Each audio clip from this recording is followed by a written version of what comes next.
The next theory we are going to talk about is the baby talk theory. This theory was proposed by Charles Leland in 1876. It is considered one of the earliest theories of the origin of pigeons and creoles. Charles Leland compared pigeon speakers with children who are just learning to speak, or with the speech of the children who are just learning to speak. Um, Certain similarities were identified between the speech of the children and certain pigeons. These similarities included use of a high proportion of content words. For example, compared to the grammatical words or structural words or functional words, there will be a high proportion of content words in the speech of pigeon speakers, and same is the case with children. For example, children would say, instead of saying I am hungry, a child would say I hungry. So content words like table, apple, hungry, beautiful, there is a higher proportion of content words in the speech of both children and pigeon speakers, whereas there are fewer functional words.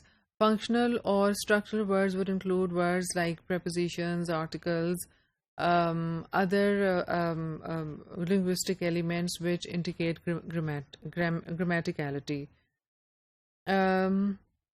There's also a lack of morphological change. For example, like children, pigeon speakers also do not use different forms of the words. For example, they will not use inflections. Like children do not use inflections. They are not really worried about whether they're using S when they want to say a plural form of a certain word. Similarly, they are not really worried about making sure that you use the right aspect of a tense, right form of a tense, let's say.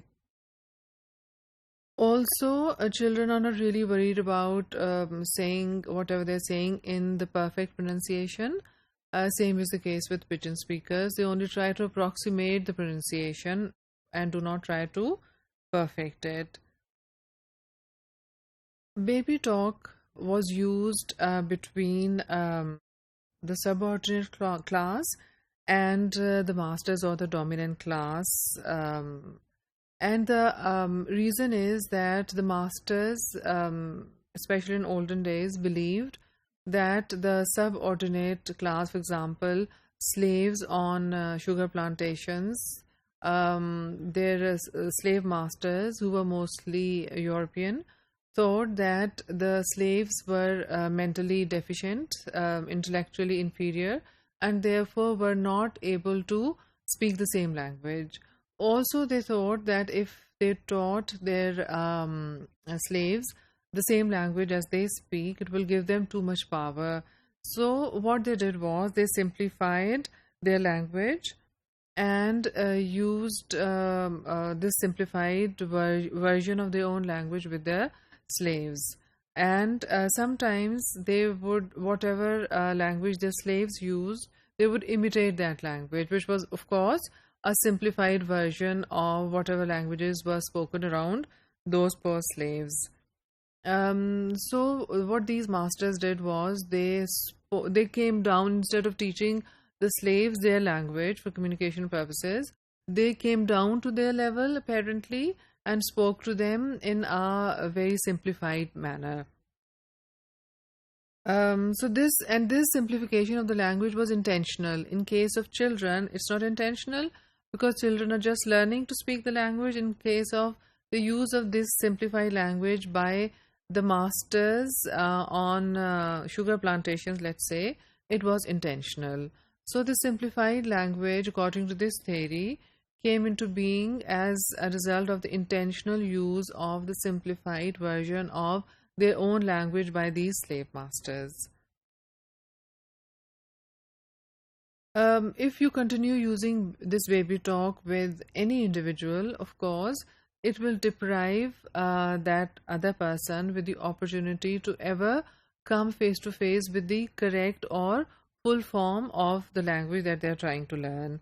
So they will never have an opportunity to hear the correct model or come across the correct model if their interlocutors continue talking to them using the same simplified version of the language.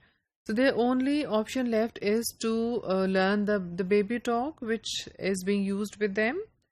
So according to this theory, this simplified form provides pigeons with their basic structure and lexicon. So this simplified form of the language was used between, let's say, slave masters and the slaves, provides the basic structure and lexicon for most of the pigeons and creoles. But there's a lot of evidence against this theory also. It is said that pigeons are far more frequently used between non-European people than between non-European and European people. For example, as we have just said, that the masters would try to come down to the level of the slaves and use a simplified language that was used by the slaves already. So it was the simplification in the language had already taken place, and the slave masters only imitated the language their slaves used.